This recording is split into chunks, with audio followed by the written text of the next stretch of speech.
Salut, moi c'est Marie-Josée de la Canopie. Je suis entrepreneuse et j'aime tricoter des nouvelles idées. J'aime rattacher les fils entre différentes disciplines pour trouver des solutions qui dépassent nos idées préconçues. Chaque semaine, je pars à la rencontre d'autres entrepreneurs pour savoir ce qui les inspire, les stimule et les motive à passer à l'action. Sur ce podcast, on découvre de quoi on est game, puis de quoi on n'est pas game pour savoir qui on est en tant qu'entrepreneur. Changer de perspective, game ou pas game? Salut Barbara, bienvenue sur l'épisode. Salut Marie-Josée, merci beaucoup de m'avoir invitée. Ça me fait un grand plaisir. Pour les personnes qui ne te connaissent pas, j'aimerais ça que tu te présentes. Barbara, 31 ans, française, métropolitaine pour être plus précise. J'ai un petit chat, voilà, c'est très important. C'est ma coworkeuse et en fait, je suis auditrice qualité de formation en ligne parce qu'à un moment, faut l'avouer, voilà, je n'aime pas juste les formations, j'y suis addicte. Ouais, Voilà, je te comprends moi ça aussi. sert à Moi rien de se aussi. mentir, de se dire: «Demain j'arrête», non, voilà, j'arrête pas quand je veux.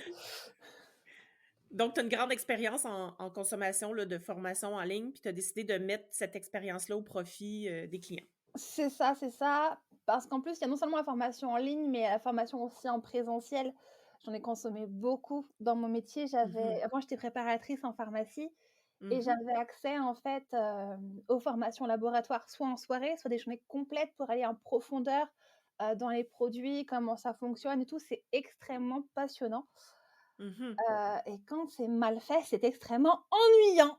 Voilà. Et tu l'auras dit. Non, même Tout à pas. fait. Non, même pas. Parce que c'était à ce moment-là, c'était en plein covid, heu et heu et en fait, j'ai remarqué des soucis qu'on retrouvait en formation en présentiel, Mhm. pareil, en ligne avec, une très grande disparité Mhm. et en faisant ma petite, enquête de terrain, bah, je me suis rendu compte d'une chose toute bête, c'est qu'en fait, il y a pas de moyen de t'assurer de la qualité hormis les retours clients. Voilà. Or voilà. Or le problème, c'est que les clients, ils sont très gentils. Oui, Alors souvent, ils veulent pas te décevoir, hein, c'est voilà. ça. Ouais. Mhm. En même temps, je les comprends. Mhm. Ça fait Ben mal au oui, cœur tout à quand on dit fait. que ton produit peut être amélioré, mais du coup, en fait, bah, ça fait que certaines formations restent moyennes et des fois, tu as vraiment un potentiel dedans qui est gâché à cause de ça. Mhm, exact. Oui, tout à fait. Donc là, toi, comment tu fonctionnes normalement quand tu fais un audit de formation? Comment ça marche? Alors, je suis encore en train de définir mes process, exactement, Mhm, mais pour l'instant, je vais déjà regarder intégralement la formation en mhm. m'arrêtant au fur et à mesure et en notant tous les problèmes. Je fais des copies D'accord. d'écran s'il faut. Comme ça, les clients qui sont perfectionnistes peuvent aller voir en détail au mot près ce qui n'a pas été. Je vais aussi faire beaucoup de suggestions d'amélioration, notamment dans les Mhm, tournures de phrases, parce mm, que régulièrement, il y a des biais cognitifs qui sont, utilisés ou mal utilisés et en mhm, fait qui mettent en porte-à-faux le client et du coup, je vais, suggérer comment éviter le problème ou comment utiliser un autre biais cognitif pour justement faire passer la pilule au client et que, et contrer en fait le problème mhm. et puis je vais repérer les grandes problématiques, de la formation ou de l'accompagnement et je vais à ce moment-là rentrer dans des pavés plus complets, où je vais dire: D'accord. «Voilà, tu as tel souci», heu, tu parles comme si tu parlais à des élèves qui étaient en master, voilà. Parle comme si tu parlais des Ouais, lycéens. souvent, ouais.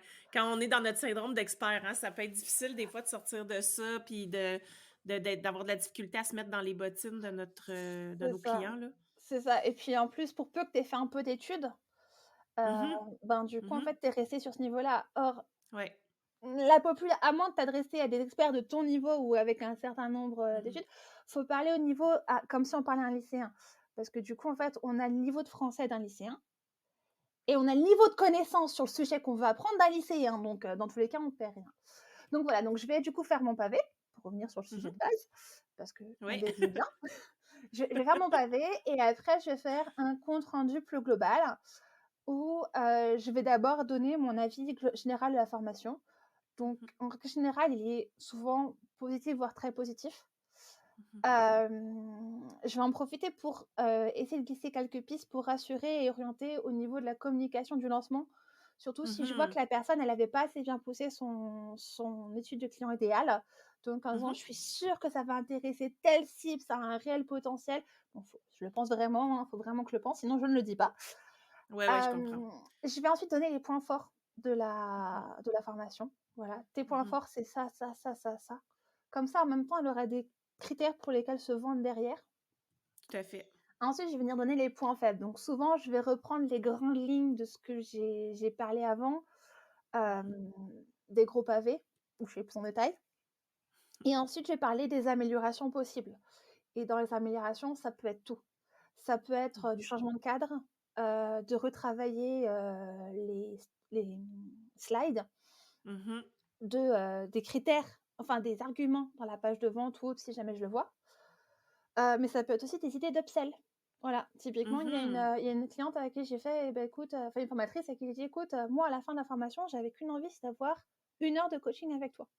Donc soit tu fais OK, un donc pack, une suite, ouais. voilà, soit tu fais un pack en fait avec la formation plus le coaching ou la formation toute seule, soit sinon ce que tu peux faire, c'est à la fin, c'est si tu veux qu'on aille plus loin, prends rendez-vous avec moi». Parce que, bah, Mmh du mh. coup, j'avais vraiment qu'une envie, c'était de creuser le sujet et tout. Voilà OK, et je remets, le bébé à la le formatrice. rapport à la fin. Voilà. D'accord. Donc c'est vraiment intéressant. Tu passes à travers tout le processus, mais tu vas un peu plus loin aussi que le contenu de formation, là, de ce que je comprends. Ah mais c'est complètement ça. J'ai fait une comparaison dans un post Facebook récemment, où je comparais le monde de la formation à une cuisine Mmh. et en fait, tu as les cuisiniers, les formateurs, tu vas avoir les ingénieurs pédagogiques, bah, ceux qui viennent pour la gamification, qui sont comme les sommeliers, qui vont venir mettre en valeur la formation. Tu vas Mmh voir mh. les commis, les petites mains avec, les OBM, les assistantes virtuelles spécialisées en lancement, tout ça, qui te permettent de faire un bon produit Oui. et puis tu as le client. Le client, il passe un bon moment, il profite même pas 10 du produit. Le problème, c'est qu'ils vont pas profiter tous des mêmes 10. Et tu as moi, critique culinaire. Mmh. Comme tous les critiques culinaires, enfin comme beaucoup de critiques culinaires, je ne suis pas capable de faire tout ce que font les cuisiniers en cuisine. Par Je contre, comprends. je suis capable de savoir d'analyser en fait chaque détail et de savoir quel problème vient d'où. Mmh Ce qui mh. fait qu'en fait, ça voilà, c'est une autre expertise. Hem, pour moi, la gastronomie n'irait pas sans ces critiques parce que ça permet justement de continuer de vouloir toujours enfin, un bon critique, normalement, permet de pouvoir toujours continuer à pousser à la découverte, pousser à l'exploration Mmh et en mh. fait, c'est exactement ça, comme ça que pour la formation. La formation, tu arrêtes jamais d'explorer, de créer, d'inventer de nouvelles choses. Il y a la gamification qui arrive, par exemple, je sais pas si tu Oui, connais ça? voilà. La gamification, c'est Un petit peu, un petit peu. J'ai commencé à explorer le sujet là, tout récemment. je connais Puis quelqu'un qui aime d'ailleurs bien, si tu veux. OK, tu me la présenteras. Mais c'est super intéressant l'image que tu fais, je trouve, avec justement le critique culinaire, parce que toi, tu permets de voir des angles morts que nous, on ne voit pas nécessairement. Parce que justement, on est de l'autre côté, là, on est dans la cuisine, puis il y a des choses qu'on peut pas voir de l'autre côté de l'expérience. Puis souvent, ben, le client va pas retourner son assiette s'il est pas satisfait, ou des fois, il va rien dire. Oui, il va juste dire c'était très bon, mais il va pas vraiment ressortir tous les points qui sont importants. Fait que ça, je trouve ça vraiment intéressant, Mmh. cette approche-là. Puis, j'aimerais ça justement qu'on parle un peu plus de la gamification en particulier, là. Est-ce que, premièrement, je suis vraiment curieuse de savoir, est-ce que tu as déjà critiqué ou en tout cas audité, je vais dire plus comme ça, des formations qui ont été gamifiées? Alors, T'es pas non, obligé hein, de me nommer laquelle. T'es pas obligé si oui, là, mais. Ouais. non, pas ouvertement. Maintenant, je sais qu'il y en a une que j'ai auditée, que Mhm. justement, donc j'ai fait la bêta test, l'audit de la bêta test D'accord. et en fait, je sais que lorsque va y avoir le lancement en avril, elle a fait des démarches pour pouvoir justement gamifier. D'accord, d'accord. Ce qui va donner un programme aux petits oignons parce que, Mhm. hem, elle a vraiment trouvé son ton de voix et la manière d'apporter les informations, dans son programme et les derniers modules bah, tu vois, tout à l'heure, tu parlais de comment ça se passe. Lorsque j'ai 2 offres différentes dans les audits, j'ai l'audit normal Mhm. et j'ai du bêta test où je fais le même boulot qu'un audit, mais en plus, je fais tout le travail à côté. Enfin, je suis disponible 7 jours sur 7 pour justement Hmm. échanger et aider la personne à trouver son ton. Et, et du coup, il y a plus de retours et ça c'est vraiment au fur et à mesure. Et, et ce qui est trop beau à voir dans ce que je fais des audits bêta test, c'est en fait quand arrive le dernier chapitre, je fais plus de l'audit. Je me mets dans la peau de la cliente parce que en fait, les derniers modules, tout est beau, tout est propre. Et vu les Mhm. derniers Ben oui, parce modules, ça va envoyer du lourd. Je comprends, je comprends. Puis, côté expérience, gamification, justement, est-ce que tu peux m'expliquer, toi, ta vision, en fait? Quelle différence tu vois entre une formation qui a été gamifiée puis une autre qui ne l'est pas? C'est quoi la différence pour toi? Alors, j'en ai pas fait encore beaucoup qui ont été ouvertement gamifiés, Ouais. mais par exemple, je sais que Mélina a mis une petite chasse au trésor, pour avoir un bonus dans sa Mhm. formation, Notion de A à Z, Notion de A à Z. Donc, ça m'a fait plaisir en fait la petite chasse au trésor, voilà. J'ai eu l'occasion aussi de vivre de la gamification en formation présentielle. Mhm. Ça a vraiment ça donne un angle plus cool en fait dès le départ, puisqu'on a commencé en fait, elle avait taillé des cartes et il fallait choisir des cartes qui répondaient à son mood. OK, Sauf je qu'en comprends, fait, oui. il y avait aucune carte qui était clairement indiquée pour un moral, tu vois? C'est plus des Ouais. illustrations qu'autre chose et du coup, en fait, c'était très agréable parce qu'on a commencé là-dessus avant même de se présenter Mhm. et du coup, en fait, ça typiquement ce que les ingénieurs pédagogiques diraient pour casser l'ambiance ou pour casser la glace, se présenter Mhm. rapidement, avoir une idée aussi un petit peu du caractère en face. Tu vois qui est-ce qui va être, plutôt, 2-3 mots, qui est-ce qui va, comment va réfléchir aussi chacun, quels sont les points qui l'ont attiré. Mhm. Donc je trouvais que la gamification, ça en fait, ça fait sortir du mode école et du coup, tu peux en faire ce que tu veux de la formation. Tout à fait. Oui, tout Voilà. à fait. Ben, c'est ça qui est le fun, hein, avec la gamification, c'est que tu peux lui donner le sens que tu veux. Puis justement, est-ce que, parce qu'on s'est parlé un peu là, avant de commencer l'enregistrement, puis je voulais que tu me parles un peu de ta vision, comment tu vois comment s'intrique la gamification ou comment ça s'inscrit dans une formation en ligne? Comment tu vois ça? Moi, déjà, Ou par rapport à l'expérience aussi, peut-être, ouais, là? Ouais. sache une chose, c'est que moi, j'étais très déçue quand j'ai découvert ce qu'était vraiment la gamification. Parce que pour moi, heu, comme j'avais le préjugé comme tout le monde de, gamification égale jouer Mhm. et étant hyperactive, en fait, si je ne joue pas, je m'ennuie, ça me saoule. Ouais. Et donc en fait, j'ai fait: «C'est trop bien une formation où on joue, et où on apprend, c'est génial». Après j'ai compris, j'ai fait: «Ah ouais, je comprends». Donc la gamification, pour moi, ça a vraiment un impact très, très fort. Tu ne peux pas faire de la qualité sans gamification, mais tu ne peux pas Mhm. faire de gamification sans faire attention à la qualité. Si tu fais de la Mhm. gamification sans avoir la qualité à cœur, ton parcours Ouais, client et en se mettant dans ses bottes, ça sert à rien, tu vas tomber à plat. tout à fait. Et typiquement, le coup des badges, en fait, c'était Canel quand on parlait récemment, elle fait: «Les badges, ça plaira pas à tout le monde». Je fais: «Oui, moi, s'il y a rien à gagner, tes badges, j'en ai rien à carrer». Ben Par voilà, contre exactement. voilà, par contre, tu me dis à la fin, typiquement, Milena, il y avait un bonus caché. Ouais. Je voulais pas le faire son jeu de piste à la base, mais tu me dis un bonus caché, moi je m'en fiche, je veux le bonus, je vais aller voir. Il y a la version à la perte qui se met en marche. Mhm. Donc voilà, en fait, c'est la gamification, c'est un sujet qui est je suis contente qu'en fait, il y ait des spécialistes de la gamification parce que c'est pas quelque chose que tu peux inventer comme ça. Ouais, tout à fait. Puis c'est ça, en fait, souvent, le danger avec ça, puis tu sais, la gamification, ça peut être du jeu, hein, mais ça n'est pas obligé de l'être. Puis ça dépend, tu sais, c'est comme si c'est sur un spectre, dans le fond, hein, ça peut être pas du tout du jeu jusqu'à vraiment un jeu. Mais ce qui est dangereux avec ça, des fois, c'est que les gens s'improvisent puis ils font des raccourcis, en fait. Puis ils prennent pas en compte tous les détails dans la stratégie. Puis c'est ça qui fait que des fois, la gamification, elle est mal faite. Puis là, ben, on arrive avec des résultats pouette-pouette, puis les gens disent, ben, ça marche pas, la gamification. Mais en réalité, c'est parce que peut-être que ça a été mal fait dès le début, tu sais, ou mal réfléchi, en fait, Ah ouais. bah, Complètement, c'est comme dire: «Ouais, faire attention au parcours client, ça sert à rien» parce que oui, tu t'es dit: «Bon, bah, le client, il lui faut ça», alors qu'en fait, si tu avais bien réfléchi, c'est pas ce qu'il lui Mhm. faut. Typiquement, tu sais, quand tu fais ton étude de marché pour ta clientèle, elle est Oui. là parce que tu as ton idée d'offre et en fait, tu vas confronter si c'est réellement le besoin.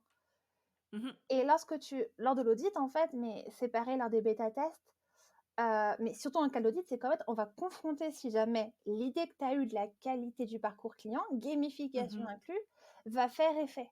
Et Mhm. quand je fais de l'audit, tu vois, je me rappelle que moi, j'ai besoin de jouer, j'ai besoin d'être stimulée, mais si je vois quelqu'un qui met juste des badges, bah, je vais pas dire que c'est naze. Typiquement, tu vois, Shubham Sharma a fait j'ai sa formation sur Make. Et alors, il y a plein de validations où il faut envoyer, en fait, où il te faire un exercice et il faut envoyer avec un petit badge et tout. Je Mhm. m'en fiche. Voilà. En Ouais. plus, l'automatisation qui montre, je n'ai aucun intérêt à la mettre en place.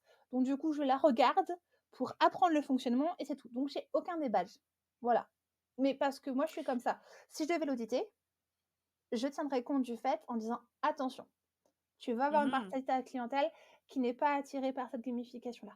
Par contre, tu as une partie de la clientèle qui va beaucoup aimer. Peut-être ça pourrait Ouais, être c'est bien ça. de penser à celle qui est pas faite, qui est pas touchée, mais celle-là surtout n'y touche pas parce que tu vas toucher une clientèle et une bonne partie de la clientèle. Voilà. Hmm. Mais ça, c'est intéressant aussi ce que tu viens de dire parce que je pense que tu as aussi ce souci-là de faire en sorte qu'il y ait une accessibilité ou une inclusivité dans les formations. Ben, c'est ce que je vois souvent passer sur ton compte, en fait, là. Euh, Non, c'est pas vrai. Je suis pas est-ce que d'accord. tu pourrais, est-ce que tu pourrais m'en dire un peu plus là-dessus? Comment tu prends ça en compte? Puis c'est quoi ta vision de ça, de l'inclusivité en formation? Ah, c'est vraiment très très large parce que l'inclusivité, ça va du fait de euh, respecter et tenir compte, par exemple, des personnes qui n'ont pas le même genre ou la même vision du genre que nous, Mhm. typiquement comme en temps Ouais. d'inclusivité. Ça va en passant par faire attention à ce que tout soit facilement accessible à des personnes qui sont malentendantes, malvoyantes, Mhm. sourdes. Donc typiquement, là, il y a une mode des sous-titres pour les Reels et TikTok qui est hyper rapide avec un carré de couleur. Non mais c'est génial. T'as un malentendant, il peut rien faire. Et t'as quelqu'un qui est malentendant, malvoyant, Mhm. c'est bon, il est foutu. Voilà. Mhm. C'est aussi, faire attention aux couleurs que tu utilises Mhm. par rapport aux personnes qui sont, dichotomies et daltoniens. Voilà. Il y a 3 Mhm. formes de daltonisme différents, dont un où la personne voit en noir et blanc, grosso modo. C'est le plus OK. rare, mais ça touche quand même. Et ça inclut, pour moi, l'accessibilité, ça inclut aussi les personnes qui vont par exemple, avoir la dyslexie, des troubles de la Mhm. concentration, des douleurs. Donc, par Mhm. exemple, je prône des vidéos qui sont entre 10 et 15 minutes. Mhm. Plus, alors, moins, c'est un peu ennuyeux parce qu'en fait, tu ne peux pas vraiment te poser dedans. Et moi, ça me déconnecte plus qu'autre chose. Donc, des vidéos de 3 minutes, je vois pas l'intérêt. Mhm. Mais entre 5 minutes et 10 minutes, c'est bien. 10-15 minutes, c'est pour les gros thèmes. Quand tu dépasses 15 minutes, pour moi, il faut vraiment que ce soit rare et que ce soit un sujet que tu puisses pas couper plus qu'autre Mhm. chose. Ouais, c'est ça. Voilà. Parce que c'est tout bête, mais tu as des gens pour qui se concentrer autant est épuisant au niveau de la fatigue Oui, chronique, au oui. niveau des douleurs. Voilà, c'est le genre de choses qui peut être très très compliqué. Quand tu as mal, tu peux pas te concentrer très longtemps parce que la douleur te prend beaucoup d'énergie. Les mamans, tu peux pas Mhm. suivre une vidéo d'une demi-heure comme ça facilement parce que tu as tes Ouais. gosses qui braillent à côté. Donc du coup, tu mets sur pause. Puis un jour, tu fais, mais attends, il a dit quoi juste avant? Donc tu vas en arrière, 1-2 minutes, et tu as le Ouais. gamin qui braille. Voilà. Donc, Ouais. c'est et puis, l'accessibilité pour moi, c'est aussi le fait de penser aux personnes qui n'ont pas forcément les moyens. La Hmm. communauté Mhm. de web entrepreneurs est très blanche, trop blanche, Ouais, tout à fait. hem et qui a les moyens, alors je dis pas forcément que c'est la catégorie socio-professionnelle plus, plus, tu vois? Mais Ouais, on est ouais. sur des personnes qui ont souvent un minimum d'études. On est facilement sur un Mhm. bac+2, bac+3. Ouais. Et donc, du coup, en fait, avec le 6 fois, sans frais, même pour ces personnes-là, ça passe. Mais il y a combien de personnes qui peuvent pas se permettre de s'offrir ces formations à ce prix-là?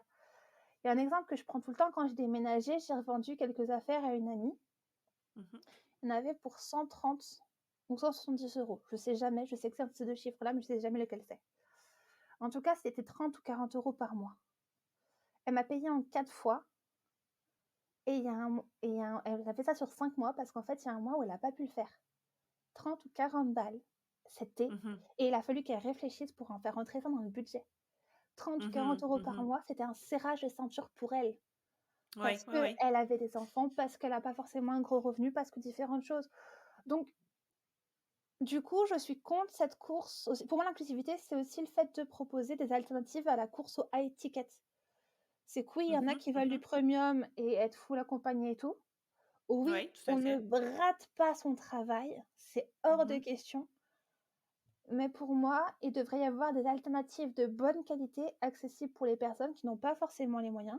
Ou alors faire comme Aline pour son lancement là, de la BSB Academy, où elle a proposé une Mhm. bourse. Et j'ai trouvé ça Oui, tout à fait. génial. Mhm. Voilà. Oui, oui, oui, oui. Donc, soit d'offrir une ou deux formations gratuites à deux personnes ou justement sous forme de bourse. Ouais, ça aussi, je trouve ça vraiment intéressant. Puis, c'est des bonnes idées, en fait, puis Mm. finalement, qui nous reviennent pas si cher que ça pour nous, si c'est une formation préenregistrée, par exemple. Je veux dire, Ben, c'est ça. C'est ça, c'est ça. c'est- Très souvent, il y a du contenu dans les formations qui est en trop. Très souvent. Mhm, Euh, mhm. c'est confortable, c'est bien que ce soit là, hein, mais il y a des choses dont on serait passé. Donc, c'est un plus, oui, mais si jamais ce n'était pas là, je n'aurais rien perdu. OK, je comprends. Voilà. Donc, c'est un bonus, mais qui n'est pas, selon toi, nécessaire. Des formations où il y a des choses, je vois pas l'intérêt, où j'en ai vu. Il y a des formations aussi où une fiche d'exercice aurait été beaucoup plus simple et beaucoup plus rapide, beaucoup plus efficace. Qui aurait été suffisante. Barbara, si tu pouvais me dire quels sont les principaux problèmes que tu observes dans les formations que tu as auditées jusqu'à présent, là, qu'est-ce qui seraient des problèmes qu'on pourrait relever puis pour que les personnes qui nous écoutent les fassent pas, en fait, ces erreurs-là? Là? C'est quoi les principales erreurs? Alors, il y en a plein. Non, blague à part. Là, tout est mauvais. Écoute, hormis mes produits, ah non, même pas, j'ai même pas de formation. Hormis tes formations, peut-être? Alors, les erreurs que je vois couramment, c'est les vidéos trop longues ou trop courtes. Mhm. Genre, une vidéo qui Ouais. fait moins de 5 minutes, tu risques de perdre l'attention de ton auditeur juste parce que il va devoir changer. Il a pas le temps de vraiment se mettre dans le sujet et tout. Faut pas oublier que, voilà, il faut aussi un moment pour se reconcentrer quand il y a une action différente et cliquer. Ça te fait sortir de ta bulle de focus. Donc, pour moi, une bonne vidéo, elle est entre 5 et 15 minutes. Exceptionnellement, Mhm. tu peux monter jusqu'à plus de 15, genre 20 minutes, si jamais c'est vraiment un sujet que tu peux pas couper ou c'est vraiment... Mais très souvent, on peut couper en deux. Voilà. Mais Ouais, ouais, ouais, ouais. Mais c'est voilà. vrai que des fois, les vidéos, on n'a pas le choix de mettre plus long parce que pour rentrer dans le sujet, mais encore une fois, il y a possibilité peut-être d'être synthétique sans devoir faire ça vraiment long, là, puis que ça soit aussi efficace, là. Bah, tu peux faire synthétique ou un truc que j'ai déjà vu, c'est couper le sujet en deux, en fait. Première Tout à fait. partie 1, Ben oui. voilà. Mhm. Et en fait, plutôt que de dire on va voir tel sujet et le sujet global, bah, la première, très souvent, tu as souvent un moment où il peut même être nommé. Donc, du coup, en fait, tu même pas le partie 1, partie 2. Tu peux mettre le début, donc comment tu nommes le début, et puis ensuite comment tu nommes la suite. Mhm. Donc, ça passe sans aucun souci. Et si la personne fait à la suite, bah, elle va se rendre compte que c'est logique. Et si elle ne fait pas la suite, dans tous les cas, elle aura bien retenu deux choses. Donc, ça, Ouais. c'est une première chose. Deuxième point, Mhm. c'est le fait de parler comme si on parlait à un académicien ou à Ouais. quelqu'un qui a un bac plus 5. Voilà. Très franchement, sans trop de circonvolution, on parle plus beaucoup comme ça. Ouais, non, Voilà. c'est vrai. Et puis, bah, plus ça fait du classisme, puisque du coup, les Ouais. personnes qui n'ont pas forcément eu d'études, elles peuvent moins facilement comprendre. Et dans tous les Ouais. cas, ceux qui ont fait des grandes études, ils comprendront dans tous les cas, et c'est même plus facile pour eux de comprendre avec un langage plus clair. Donc moi, Donc, ça pénalise personne, finalement, là. Ouais. c'est ça, et ça Ouais. avantage tout le monde. C'est moins Voilà, fatigant pour exactement. toi et c'est moins fatigant pour eux. Ouais. Donc moi, ce que je dis en général, c'est viser un lycéen. Voilà. Si je devais Mhm. expliquer mon OK. sujet à un lycéen, comment je lui parlerais? Donc il y a ce Mhm. point-là. Troisième point, c'est les workbooks Notion et les espaces Notion, Mhm. les pages d'accueil. Ouais. Très souvent, je vois l'encart d'accueil, en fait, qui est tout devant. avec «Salut, bienvenue, Ouais. voilà, c'est machine et tout, machin, une petite vidéo de présentation, des petits mots et tout, tu peux me retrouver là» et en fait, ça pénalise complètement tout et quand tu arrives pour travailler, c'est compliqué et alors du coup, j'ai plusieurs solutions. Soit tu mets dans un menu déroulant, comme ça, tu Ouais. ouvres, tu fermes, Tu peux le cacher au besoin, voilà. ouais. J'ai carrément vu quelqu'un faire une page accueil, voilà. Ouais. Qui est séparé finalement de Voilà, du template en question, OK. elle avait fait une page là-haut avec, accueil, à propos, donc avec les mises en garde et tout, parce que Mmh. ça impliquait pratique physique, une action, Mmh. les grands principes et tout. Donc du coup, ça passait tout à fait. Ce que j'ai vu aussi, c'est de faire en fait, mettre le template de workbook, enfin mettre le template tout court, dans une page à part. C'est qu'en fait, la page que tu Ouais. dupliques, c'est la page avec, bah, justement ta page d'accueil, ta vidéo, ton petit rappel sur la protection intellectuelle et les liens de YouTube. Ou sinon, ce que j'ai vu directement, c'est, en fait, de pouvoir, quelqu'un qui est passé directement à l'action. Elle est partie du OK. prin Voilà, elle est partie du principe qu'en fait, bah, heu, tu avais téléchargé ça dans le cadre de sa formation, donc voici Mmh. l'exercice. Exercice 1, exercice 2, exercice 3, exercice 4, exercice 5 et tout à la Parfait. fin, tu retrouves juste l'encart avec c'est la propriété intellectuelle de machin, site internet, groupe, enfin Instagram, LinkedIn. Voilà, pas ni plus ni moins. Mmh. Donc OK. ça, c'est aussi une erreur que je vois souvent. Et dernière erreur que je vois, dans certaines formations, alors c'est plutôt des formations faites par les mecs, mais on ne sait jamais. Ça peut être tentant de faire sur une mind map. Comme ça, c'est clair, c'est facile, on improvise. Alors déjà, je déconseille Ouais. d'improviser. Ouais, non, en tout cas, moi, je sais pas comment ils font ceux qui improvisent. Moi, je suis pas capable de faire ça. Bah, même moi qui improvise, en fait, à moins de faire des cuts hyper gros, genre comme dans mes reels. Ouais. Voilà, si Ouais. mes reels sont aussi, avec plein d'angles différents, c'est parce qu'en fait, j'arrête pas de cutter et je coupe des gros Ouais. morceaux. Ouais.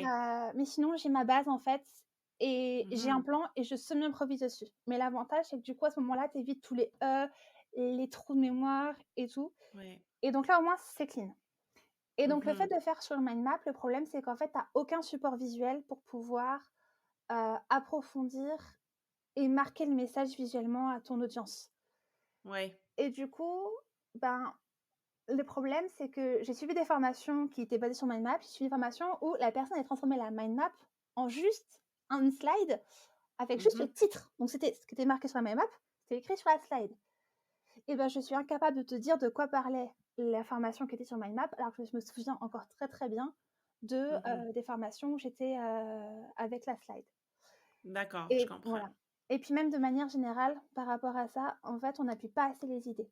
Alors on n'a pas tous une voix, Mmh. tu sais, qui est très théâtrale et tout avec beaucoup d'intonation, Mmh. mais par contre, il y a d'autres moyens de le faire.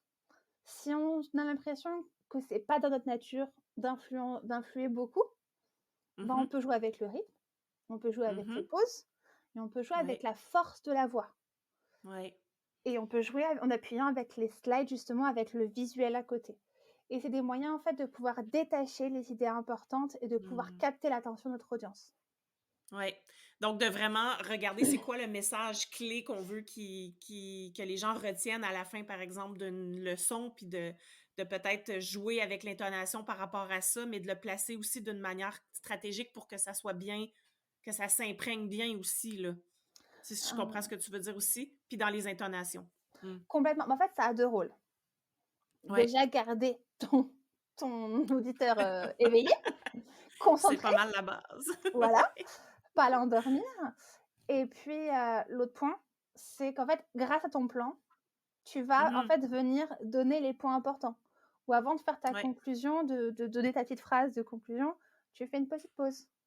Mmh. Tu vas insister dessus, tu vois? C'est des petits moyens, en fait, le cerveau va retenir ce qui va se démarquer. Ouais, tout C'est un à peu fait. voilà, c'est comme la gamification, hein. Une formation pas gamifiée, une Mmh. formation gamifiée, le cerveau va Mmh. retenir ce qui se démarque. Oui, tout à fait, exactement. Ah, ben merci, merci Barbara là, pour ces points-là parce que c'est vraiment intéressant. Puis c'est des choses qui sont facilement aussi faisables, là, ou en tout cas, c'est des choses qu'on peut éviter très facilement là, quand on crée une formation. Fait que c'est vraiment intéressant. Est-ce qu'il y a d'autres choses que tu voudrais ajouter avant qu'on termine l'épisode? Ah! Il y a plein de choses à ajouter, mais pour revenir sur la gamification, parce que c'était quand même ça Ouais, le sujet à la base et la qualité. ouais. En fait, il faut pas confondre 2 choses. Il faut pas confondre être expert d'un sujet et Mmh. transmettre son sujet. Ça là, ça merci de le dire, Barbara, parce qu'il y en a beaucoup qui confondent ça, puis qui pensent que parce qu'ils sont experts dans un sujet, qu'ils sont bons pour le transmettre. Ouais. Ben, voilà, c'est assez paradoxal. Alors ça n'empêche pas l'un et l'autre, hein. Il y a des très Mmh. bons formateurs, enfin des formateurs qui ne sont pas bons formateurs de base, Ouais. mais parce qu'ils ont mis de la technique, en fait, de la gamification, ils ont vraiment, tu sais, bien travaillé. Je me demande même s'ils ont pas travaillé avec un ingénieur pédagogique et des personnes spécialisées, parce Mmh. que tu sens que c'est Ouais. pas inné. Ouais, je comprends. Hem, mais du coup, en fait, ça fait largement le travail. Donc en fait, et il y a cette chose que je regrette, c'est qu'on présente la formation comme étant la la solution idéale. Genre le business Mmh. scalable, le machin facile à faire. Ouais. Ça l'a été fut un temps, mais Ouais. maintenant, en fait, la formation est en train d'évoluer et si on veut créer une formation, c'est avant tout parce qu'on est passionné à l'idée de Mmh. transmettre quelque chose, à d'autres personnes. Parce que même si c'est pour apprendre ou accompagner, il y a d'autres formats. Donc la Tout à fait. formation, c'est vraiment une idée de transmettre et que la personne derrière soit capable de faire, pas quasiment aussi bien, parce qu'elle aura jamais notre expérience et on peut pas non plus donner un niveau pro. Tu peux pas enseigner 5 ans d'études graphiques à quelqu'un, Non. en 2 heures de formation, même 5. Il faudrait 5 ans d'études graphiques, Mais mais au ça serait moins le fun! Ça serait le fun si on pouvait le faire, mais non. voilà. Mais en fait, il y a une notion d'être autonome et pour moi, la Mmh. formation, qu'elle soit seule, en cohorte, en groupe ou autre, ça doit vraiment pour but de créer des gens qui derrière vont être autonomes Mmh, ouais, et tout à vont fait. pouvoir se passer de toi. Et c'est ça qui différencie d'un accompagnement, Mmh. heu, même si l'accompagnement à long terme peut te rendre autonome, mais c'est pas son but premier. Et puis surtout dans une formation, c'est encore plus important que dans le business de manière générale, c'est de te mettre dans la peau du client. Tu dois tenir compte de Mmh. toi, ce que tu es prêt à donner, ce que tu es prêt à t'impliquer, Ouais. mais en grande partie, 90 doit être centré sur le client, quel est son besoin, qu'est-ce qu'il va ressentir, qu'est-ce qu'il va vivre, comme tous Mmh. les autres business, et surtout Ouais. comment il va ressortir et qu'est-ce qui lui est nécessaire. Et ça, c'est encore plus important que dans un accompagnement, que dans une prestation de service ou autre. Parce que c'est ça qui va faire la réussite de ta formation ou non et le témoignage client. Et Mmh. donc, du coup, il va Mmh. te faire des meilleures ventes. Voilà! Tout est dans tout, comme on Voilà. dit. Mais oui, Pourquoi? tout à fait, puis ouais. Ouais. Oui, Pourquoi excuse-moi, gamifier? vas-y. Pour mieux vendre. Oui, ben oui, si on fait si on dit ce message-là, oui, en gros, c'est ça, parce que l'idée, c'est d'avoir une meilleure expérience, une expérience plus fluide, que les clients retiennent mieux ce qu'on enseigne, qui s'amusent, dans le cas où on le ferait sous forme de jeu, finalement, qui auraient des meilleurs résultats puis qui nous donnent des meilleurs témoignages. C'est Ben, un cercle vertueux, ouais. c'est complètement ça, en fait. C'est le premier point, en fait, qui m'a choquée quand j'ai découvert que les clients ne faisaient pas de retour. Parce que moi, en fait, ça paraissait naturel. C'est Ouais, comme ça que OK. l'idée m'est venue quand j'ai entendu dire que, Barbara fait des trop bons retours, hyper complets. Quelqu'un qui répond: Mmh. «Oui, je sais». Je dis: «Mais attends, ça veut dire que c'est pas tout le monde qui fait ça? Mais ils sont bizarres les Non, gens». pas du tout. Ouais, non, pas du tout, s'ils font pas ça. Ou bien souvent, c'est: «Ah oui, ça m'a» mais souvent, c'est des témoignages très positifs, puis c'est correct parce que c'est ce qu'on souhaite. Sauf que, je pense qu'il y a beaucoup de désirabilité sociale quand les gens donnent des commentaires, ils veulent pas te déplaire, ils veulent pas, décevoir la personne. Puis en même temps, tu sais, quand tu as investi un certain montant dans une formation, des fois, tu peux peut-être pas t'avouer que c'était pas approprié ou que c'était pas bien fait, tu sais. Il y a peut-être Ouais. ça aussi. Fait que ça Ben, dépend du prix que tu as mis aussi, là, mais ouais, mais en tous les cas, ça rattrapera ailleurs parce que en fait, tu le conseilleras pas. Ou quand on demandera ce qu'on a pensé, c'était pas mal, mais je sais pas, il y avait un truc qui me dérangeait ou, mmh je non, je conseillerais autre chose. Voilà, mine de rien, ça rattrape ailleurs. Je pense que je sais pas si tu connais un petit peu en développement personnel et tout, les mh. drivers. Oui. fait Mhm, plaisir. C'est, mhm, extrêmement féminin, mais les garçons mhm. l'ont aussi. Il y a beaucoup de garçons qui l'ont aussi et du coup, en fait, on est là, on veut donner son avis et du coup, on veut faire plaisir avant tout. Donc on se dit: «Qu'est-ce qu'elle a Oui. envie d'entendre?» Ouais, mais en fait, le Mais des fois, ça aide pas. il veut Des fois, savoir ça ce aide qu'il pas. faut changer, il veut pas savoir que c'est bien. Ça l'intéresse, C'est mais il veut ça, pas. voilà. Voilà et Puis encore, bon, il faut que la personne soit aussi ouverte à recevoir le commentaire, mais bien souvent, on réussit pas en entrepreneuriat si on n'est pas capable de recevoir des commentaires. j'ai une cliente qui m'a qualifiée de gentille poil à gratter. J'aime ça. Ben, je le sais, en fait, justement, je me cache pas, c'est qu'en fait, l'audit, c'est pas agréable. Je suis Mhm. pas là pour vous dire que le produit est génial, extraordinaire. Je suis pas Ben, là c'est pour ça, dire que ouais. c'est fantastique. Je suis là pour dire: «C'est bien, mais ça Et pourrait il être y a mieux». ça. Voilà Ouais, voilà. et c'est toujours Mmh. compliqué. Je suis passée par là, je suis tombée dans le même travers et en plus j'ai écouté mon ego, et j'ai pas changé. Résultat, ça m'a rapporté 4 centimes. Donc ouais, c'est pas agréable. C'est pour ça que je dis aux gens: «Venez me parler ou allez parler à une pote à ce moment-là ou allez lire vos retours clients». Mhm. Faites une pause morale, voilà et laissez digérer et quand Mhm. l'ego sera plus là en train de prendre parti et du Ouais. coup, vous serez plus objectif, vous vous rendrez compte, bah, que ouais, effectivement, c'est pas faux. Le conseil que je donne n'est peut-être pas parfait, tu vois? Là, je suggère, mais dans ce cas-là, bah, le cerveau va trouver une autre solution. Mhm. Mhm. Voilà, mais le coup du poil à gratter, c'est ça et le problème, c'est qu'en fait, il y a beaucoup de formatrices, quand j'ai fait mon interview, client idéal, en fait, Mhm. celles qui m'ont dit qu'on n'avait pas besoin, c'est celles qui avaient des centaines de clients et en fait, dans la masse de retours, elles arrivent à avoir certains de temps en temps qui font, «J'ai bien aimé, et j'aurais bien aimé qu'on approfondisse tel point» ou, «J'ai bien aimé, peut-être telle partie était trop longue» et donc en fait, du coup, en compilant la masse de données qu'elles Là, tu es ont, capable d'avoir, ouais. voilà. Mais c'est vrai que ça, c'est une différence, là, quand tu as beaucoup, beaucoup, beaucoup de clients, comparativement à quand tu en as, ben, moins, que c'est à moins grande échelle. C'est certain que les commentaires, ça doit pas être la même chose, effectivement. Ouais.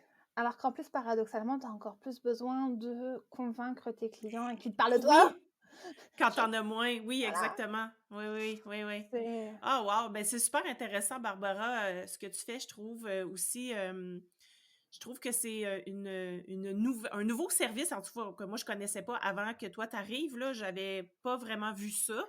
j'ai pas vu ça. Heu, Si quelqu'un me connaît en non, c'est ça. concurrente, je veux bien le trouver parce qu'on m'a cité les certifications Calliope, certifications qualité aux normes ISO et autres pour pouvoir obtenir les Oui. certifications, mais on n'est même pas sur la même longueur d'onde puisqu'encore une Non, fois, non, ils non, c'est regardent ça. le formateur et non pas ce que vit le Ouais. client. Donc voilà.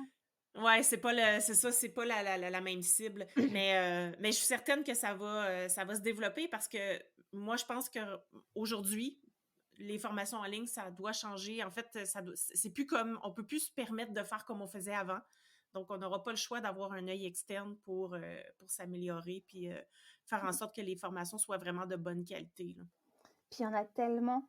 En fait, maintenant, le En marché de la plus, formation a mais explosé. oui, Donc l'avantage, mais c'est qu'il y a oui. plus de clients, mais plus de concurrence. Et Et en voilà, fait, exactement. voilà. Et en fait, du coup, ben, tu peux vite. euh, comment je peux formuler ça? En fait, tu peux moins te permettre d'être bateau.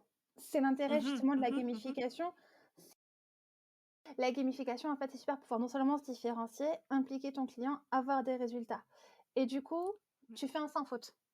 Alors que sans, il y a rien qui te différencie des autres. C'est l'histoire de l'océan Ouais, bleu, de l'océan exact. rouge.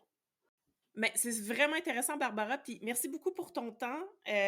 Si on veut te rejoindre, comment on fait? Où est-ce que tu es le plus active? Alors, j'ai un magnifique site internet qui n'est absolument pas rempli. Il est encore Lorem Ipsum. Donc, n'y allez pas. Voilà, pas encore.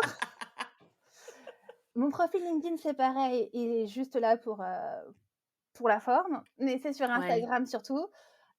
J'ai choisi un nom qui reflète toute mon humilité et ma modestie. La génie de la stratégie. Voilà. Mais j'adore.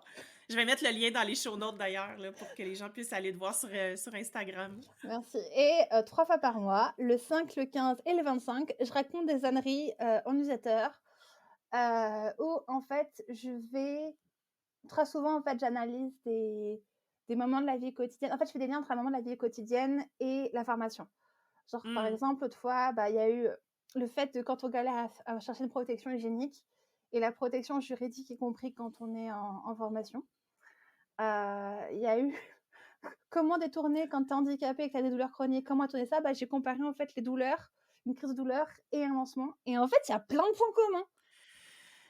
Oui, je peux te le confirmer. Je peux te le confirmer. Ah, ben c'est intéressant. Donc, je vais mettre le lien aussi pour s'inscrire à ta newsletter pour qu'on puisse recevoir ce merveilleux contenu 3 fois par mois. 3 fois par mois. C'est là, ce que je n'arrivais pas à choisir, donc j'ai fait le 5, 15 et 25. C'est la letter 5. Ben, voilà, c'est la letter écoute, 5. c'est logique et c'est clair, net et précis, donc il n'y a pas d'équivoque. Ben, merci beaucoup, Barbara. Puis, ben, ça m'a fait plaisir, en fait, de discuter avec toi. Puis, pour les personnes qui nous écoutent, ben, on se reparle la semaine prochaine. Bye! Bye bye! Si tu as aimé ce que tu viens d'entendre, aide-moi à faire connaître le podcast. Invite du monde à se joindre à notre gang. Abonne-toi puis mets 5 étoiles pour que tout le monde sache où on est. Puis rédige un avis sur ta plateforme d'écoute préférée. On se parle la semaine prochaine? Bye là!